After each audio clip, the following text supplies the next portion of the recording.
खास मेहमान इस वक्त जुड़ गए साहब मेरे साथ संजय सिंह, राज्यसभा सांसद, आम आदमी पार्टी के वरिष्ठ नेता, आम आदमी पार्टी के सबसे बड़े नेता हैं मेरे साथ। संजय जी बहुत बहुत स्वागत न्यूज 18 इंडिया पर। चिट्ठी है एक मेरे हाथ में संजय जी। नमस्कार, आपके दर्शकों को नमस्कार। नमस्कार संजय जी, एक चिट्ठी है मेरे हाथ में। ये चिट्ठी आज अरविंद केजरीवाल जी की तरफ से मोहन भागवत को लिखी गई है। उसमें अलग अलग मांगे, एक बार आप ही बता दीजिए क्या क्या मांगे हैं ताकि न्यूज 18 के दर्शक और सारे लोग सुन ले क्या क्या मांगे और चिट्ठी का मकसद क्या है। संजय जी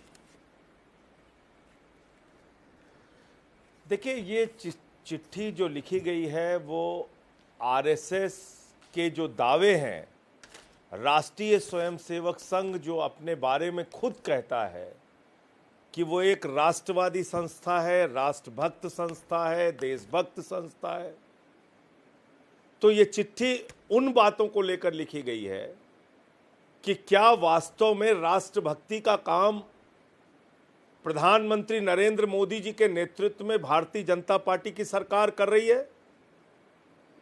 क्या जो अपेक्षाएं इस सरकार से थीं उसको पूरा करने का काम कर रही है, या विपक्ष के लोगों को ईडी का, सीबीआई का इस्तेमाल कर करके, लालच दिखा के विधायकों को तोड़ना, सांसदों को तोड़ना, सरकारों को गिराना, पार्टियों को तोड़ना? अगर ऐसा काम मोदी जी और उनकी पार्टी कर रही है तो आरएसएस उस पर अंकुश लगाने के लिए क्या कर रहा है? यह सवाल केजरीवाल जी ने मोहन भागवत से पूछा है। दूसरा यह भी पूछा है कि भाई अगर पथ भ्रष्ट होने से रोकने की जिम्मेदारी आपकी है, क्योंकि आप मातृ संस्था हैं, आप कहते हैं कि हम बीजेपी को पैदा करने वाली संस्था है, मातृ संस्था है, तो आप मुझे बताइए कि अगर भारतीय जनता पार्टी पथभ्रष्ट हो रही है तो आपने उनको रोकने के लिए कोई काम किया? तीसरा सवाल मोहन भागवत जी से यह है कि जब नड्डा साहब ने, जेपी नड्डा जी ने यह बयान दिया कि अब उनको आरएसएस की जरूरत नहीं, तो क्या राष्ट्रीय स्वयंसेवक संघ के कार्यकर्ताओं को इससे दुख हुआ, तकलीफ हुई?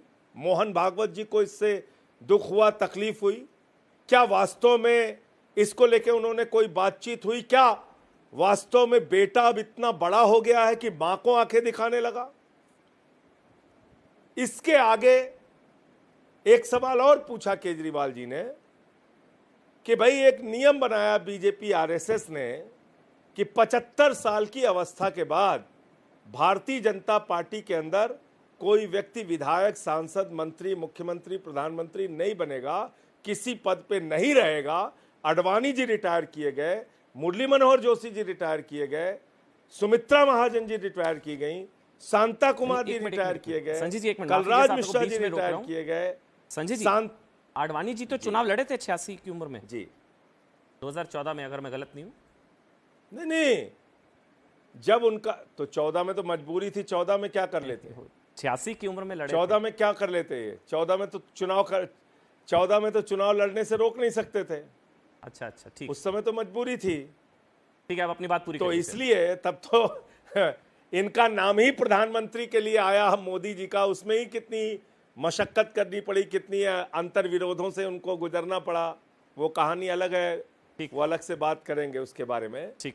लेकिन इसी आधार पर बीसी खंडूरी से लेकर तमाम वरिष्ठ नेता जी, उनको 75 साल के बाद ये कहा गया कि अब आप रिटायर होइए, घर बैठिए। तो प्रधानमंत्री नरेंद्र मोदी जी के ऊपर वो फॉर्मूला क्यों नहीं लागू होगा, और क्यों अमित शाह ऐसा कह रहे हैं कि नहीं वो तो 75 के बाद भी देश के प्रधानमंत्री रहेंगे? ठीक। तो ये जो सवाल लोगों के मन में है, संजय जी, वो सवाल सवालों में आपत्ति नहीं, राजनीतिक सवाल हो सकते हैं। और एक बात मैं कह के अपनी बात खत्म करूंगा। अच्छा, चलिए आप कंप्लीट एक बात मैं अपनी, हाँ कंप्लीट करिए। एक बात अपनी बात, हाँ, तो मेरा ये सवाल है कि जब से केजरीवाल जी ने जंतर मंतर पे सभा करके ये सवाल पूछा है, ना बीजेपी इसके बारे में बोल रही है, ना आरएसएस इसके बारे में बोल रही है। इसका मतलब सवालों में सच्चाई है, सवाल जायज हैं, और बीजेपी और आरएसएस के बीच में एक अंतर विरोध और एक अंतर्द्वंद चल रहा है। इसका एक उदाहरण मैं और देता हूं कि जब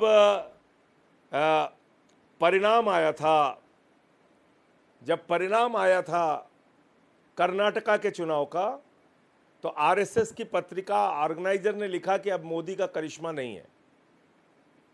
तो ये लड़ाई चल रही है। तो अच्छा, ठीक है, इसलिए संजय जी, मैं आप सवाल लेता हूं। मोहन भागवत जी ठीक है, संजय। इस सरकार के बारे में क्या सोचते हैं नहीं, मेरे को जो तमाम भ्रष्टाचारियों को अपने साथ लाती है? संजय